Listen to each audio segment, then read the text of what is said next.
दोस्तों, अदिति और कौशिक की शादी की रस्मों के बीच अब कहानी में आने वाला है बहुत ही बड़ा हाई वोल्टेज ड्रामा। जी दोस्तों, आने वाले एपिसोड में देखने को मिलेगा ऐसा जबरदस्त ट्विस्ट जिसके बाद पूरे परिवार के सामने ऋषि और जनक को लेकर बड़े सवाल खड़े हो जाएंगे।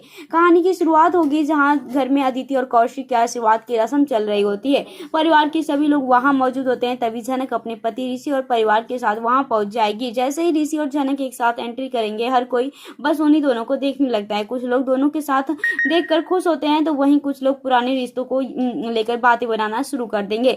यहाँ पर दादा भाई अदिति और कौशिक को आशीर्वाद देते हुए कहते हैं कि रिश्ता सिर्फ शादी से नहीं बल्कि भरोसे और सम्मान से मजबूत बनता है। दादा भाई की यह बात सुनकर ऋषि पूरी तरह से चुप हो जाता है क्योंकि उसे अपनी पुरानी गलतियां याद आने लगती है। वहीं जनक भी काफी इमोशनल नजर आती है। लेकिन तभी कहानी में आता है सबसे बड़ा ट्विस्ट। परिवार का ही एक रिश्तेदार सबके सामने ताना मारते हुए कह देते हैं कि अदिति की शादी में उसका एक्स हस्बैंड और उसकी पत्नी भी आए हैं। क्या ये सब नॉर्मल है? यहाँ पर वो कोई और नहीं होता है बल्कि अनिरुद्ध की बहन होती है। बस फिर क्या था? यह बात सुनते ही पूरा माहौल खराब हो जाता है। अदिति का चेहरा उतर जाता है जबकि कौशिक गुस्से में उस रिश्तेदार को तुरंत चुप रहने की कोशिश कराता है।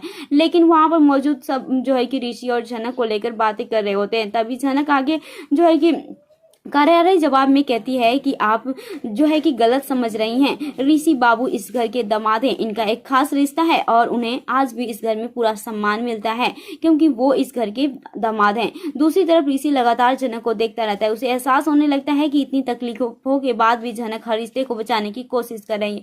वहीं कौशिक भी जनक की तारीफें करते हुए कहता है कि हर इंसान को जिंदगी में दूसरा मौका जरूर मिलना चाहिए।